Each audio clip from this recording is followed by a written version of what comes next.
بسم اللہ الرحمن الرحیم۔ خشک شاخوں کو وہ تازہ گلاب دیتے ہیں، خشک شاخوں کو وہ تازہ گلاب دیتے ہیں، عہد پیری کو وہ پھر سے شباب دیتے ہیں۔ پڑھ لے درود غفلت نہ کر، خدا کی قسم تیرے سلام کا وہ اب بھی جواب دیتے ہیں۔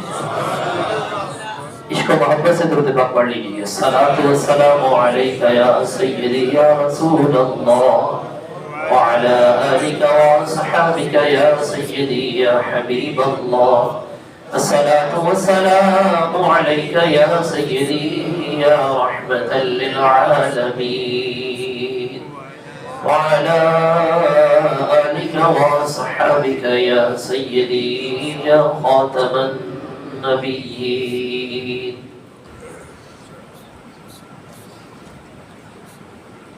اللہ تبارک و تعالی نے انسان کو اس دھرتی پر پیدا فرمایا اور انسان کی جتنی بھی ضروریات تھی اللہ رب العزت نے ان کو بھی ساتھ ہی اس دھرتی کے اوپر پیدا فرما دیا۔ یہ کائنات جتنی بھی سجی ہوئی ہے یہ حضرت انسان کی خدمت گزار ہے۔ آپ دیکھیں کہ انسان آیا ہے، اس کو پانی کی ضرورت ہے تو اللہ رب العزت نے زمین سے پانی کے چشمے جاری فرما دیے۔ اس کو کھانے کی ضرورت ہے تو طرح طرح کے اناج اللہ رب العزت نے زمین سے پیدا فرما دیے ہیں۔ روشنی کے واسطے اللہ نے سورج کو پیدا فرمایا، چاند کو پیدا فرمایا اور رات کے اندھیروں میں سفر کرنے کے واسطے ستاروں کو پیدا فرمایا۔ یہ سب کچھ انسان کی مادی ضروریات ہیں۔ انسان کی ایک فکری اور روحانی ضرورت بھی ہے۔ اس کو پورا کرنے کے لیے اللہ نے اس دھرتی پر وقتاً فوقتاً مختلف انبیاء اور رسل کو مبعوث فرمایا اور ان کی تعلیمات کو باقی رکھنے کے لیے اللہ نے ان کے ساتھ کتابوں کو بھی نازل فرمایا۔ قرآن مجید، قرآن رشید حضرت انسان کی رہنمائی کے لیے آخری پیغمبر صلی اللہ علیہ وآلہ وسلم پر نازل ہوا۔ یہ آخری کتاب ہے اور آخری پیغمبر پر نازل ہوئی ہے۔ نہ اس کے بعد کوئی کتاب آئے گی اور نہ ہی کوئی اس کے بعد رسول آئے گا۔ نبی مکرم صلی اللہ علیہ وآلہ وسلم خاتم النبیین ہے۔ لفظ خاتم اگر ہم اس لفظ کو دیکھیں تو امام راغب اصفہانی رحمۃ اللہ تعالی علیہ فرماتے ہیں یہ فاعل خاتم اس صیغے کو دیکھیں تو یہ صیغہ اس میں اعلیٰ کا ہے اور اس میں اعلیٰ کا مطلب ہوتا ہے خاتم، یعنی کسی چیز کو ختم کرنے کا ذریعہ۔ خاتم النبیین، خاتم النبیین کا معنی ہوتا ہے کہ نبی صلی اللہ علیہ وآلہ وسلم تمام نبیوں کے آخر پہ ہیں، اب ان کے بعد کوئی نبی آ سکتا۔ تو جو کوئی دعویٰ کرے گا کہ میں نبی ہوں، میں یہ ہوں، میں وہ ہوں، وہ جھوٹا تو ہو سکتا، نبی ہو سکتا۔ یہ جو نیا فتنہ اٹھا چند دن پہلے، اس حوالے سے بھی عرض کر دو، روح زمین پر یہ ایک نیا فتنہ ہے۔ پہلے نبوت کے دعوے ہوتے رہے ہیں لیکن کسی عورت نے نبوت کا دعویٰ نہیں کیا تھا۔ یہ ایک نیا ہی فتنہ اٹھ کھڑا ہوا ہے کہ ایک عورت اپنے آپ کو کہتی ہے کہ میں نبی ہوں۔ کوئی مرد ہوتا تو کوئی کہہ سکتا تھا عقل کا آتا کہ یہ نبی ہے تو اس کے اندر کوئی نشانی۔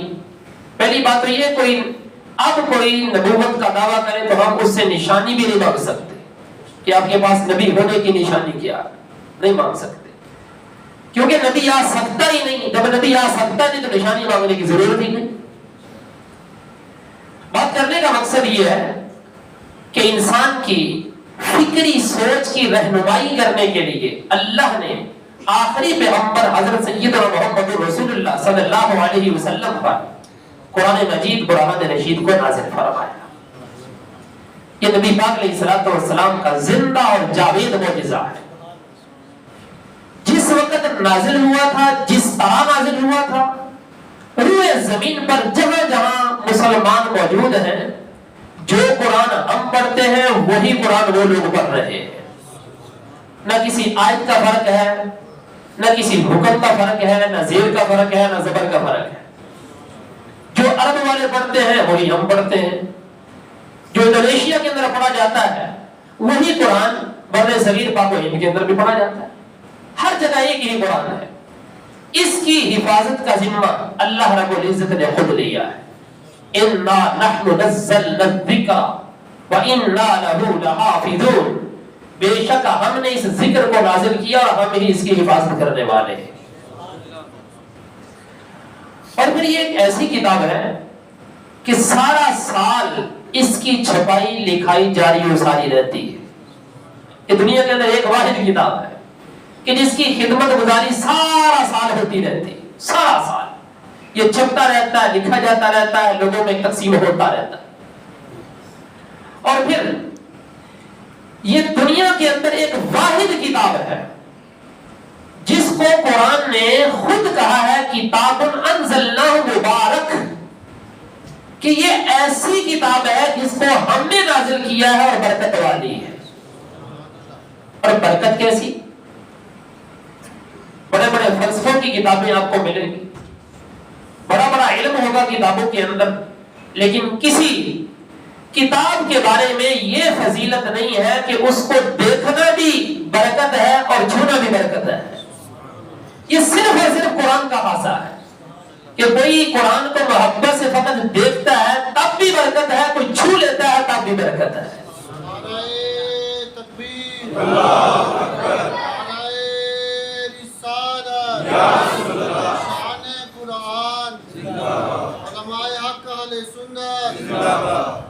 اور پھر قرآن نے اپنا تعارف خود بیان کیا، لا ریب فیہ، یہ وہ کتاب ہے جس میں شک کی گنجائش ہی نہیں.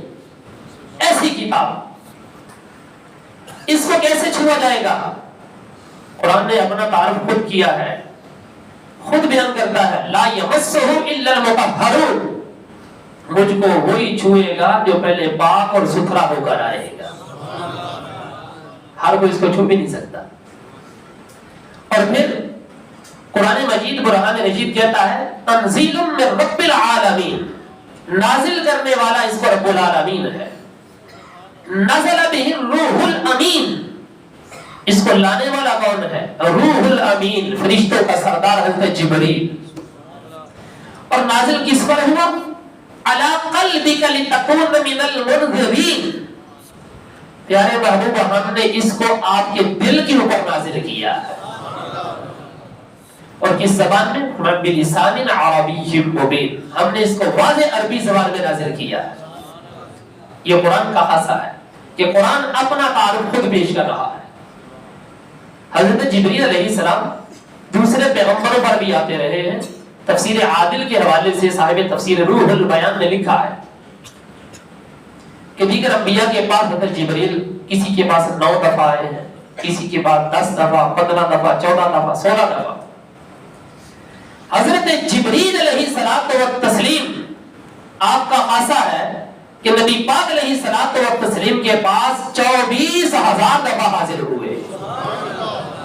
اتنی دفعہ حضور کی زیارت کی، 24,000 دفعہ. اب اندازہ کریں. اور پھر اس قرآن کا جو مقصد ہے، جس مہینے میں نازل ہوا، اللہ رب العزت نے 3 مقصد بیان فرمائے. شہر رمضان الذی انزل فیہ القرآن، رمضان کا مہینہ جس میں قرآن نازل کیا گیا. فرمایا یہ قرآن کیسا ہے؟ اس کے 3 وصف بیان کیے. ھدی للناس، اچھا یہاں پر ہدی للناس کا لفظ ہے، ہدی للمتقین کا لفظ یہاں نہیں ہے. ہدی للناس فرمایا یہ قرآن ایسا ہے اس کے اندر ساری انسانیت کے لیے رہنمائی موجود ہے. دنیا کے کسی بھی مکتب فکر سے تعلق رکھنے والا ہو، کوئی بھی مذہب ہو، کوئی بھی دھرم ہو، کوئی بھی دین ہو، کوئی بھی ملت ہے، ہمارے قرآن کے قریب آئے گا. ہمارا قرآن اپنی ہی بولی سنائے گا. یہ کسی کی بولی میں بھی نہیں آتا، یہ اپنی بولی اتارتا اگلے کے سینے میں. اچھا مجھے وہ بات یاد آ رہی ہے، یہ سکھے ہیں نا، سکھ لوگ، یہ سکھوں کی کتاب ہے وید، سکھوں کی، وہ اس کو پڑھتے ہیں، ہندی میں یہ کتاب ہے. سیدنا احمد بن مراد آبادی رحمۃ اللہ تعالی علیہ، وہ ایک دفعہ ہندوستان کے رہنے والے تھے، مراد آباد کے. تو وہ بازار سے گزر رہے تھے تو سامنے سے ایک پنڈت جی، ان کا پنڈت جس طرح ہمارے یہاں مولانا صاحب ہوتے ہیں، تو پنڈت جی سامنے آ گئے. مولانا صاحب دیکھو ساڈی وید تہاڈا کوئی مسلمان ایسا ہوئے جنوں ساڈی وید دا ایک ورقہ بھی یاد ہوئے، ایک ورقہ دسو ہے کوئی؟ لوگ دیکھو سنو، مینوں تہاڈے قرآن دے 18 سپارے زبانی یاد. پنڈت کیا گئے مینوں تہاڈے قرآن دے 18 سپارے زبانی یاد آ، ساڈی کتاب دیکھو اینوں کوئی نہیں یاد کر سکتا. مفتی احمد یار خان نعیمی رحمۃ اللہ تعالی علیہ نے تفسیر نعیمی کے اندر احمد بن مراد آبادی رحمۃ اللہ علیہ کے بارے میں لکھا، کیونکہ ان کے استاد تھے. وہ کہتے ہیں میرے جو استاد تھے نا، وہ لاٹھی اٹھانا بھی جانتے تھے، لاٹھی گھمانا بھی جانتے تھے. انہوں نے پتا کیا فرمایا؟ فرمایا یہ تمہارے وید کی ناکامی ہے، نہ تمہارے سینوں میں آتی ہے نہ ہمارے سینوں میں آتی ہے. ہمارے قرآن کا یہ خاصہ ہے، اپنے گھر میں رہتے رہتا دوسرے کے گھر میں بھی چلا جاتا. یہ ہمارے قرآن کا خاصہ ہے. نعرہ تکبیر، نعرہ رسالت، شان قرآن. ہمارا ہدی للناس ساری انسانیت کے لیے رہنمائی ہے. وبینات من الہدی، اور یہ جو اس کی رہنمائی ہے نا وہ بالکل واضح ہے. قرآن کا کوئی بھی اصول خلاف عقل نہیں، خلاف مزاج نہیں ہے. بشری جو تقاضے ہیں ان کے بالکل مطابق قرآن نازل ہوا ہے. انسان کو جس جس چیز کی ضرورت تھی، جہاں جہاں رہنمائی کی ضرورت تھی، قرآن نے اسی طرح بیان فرمایا. اس کی تعلیم فقط حجاز تک محدود نہیں، پورے آفاق میں اس کی تعلیم ہے.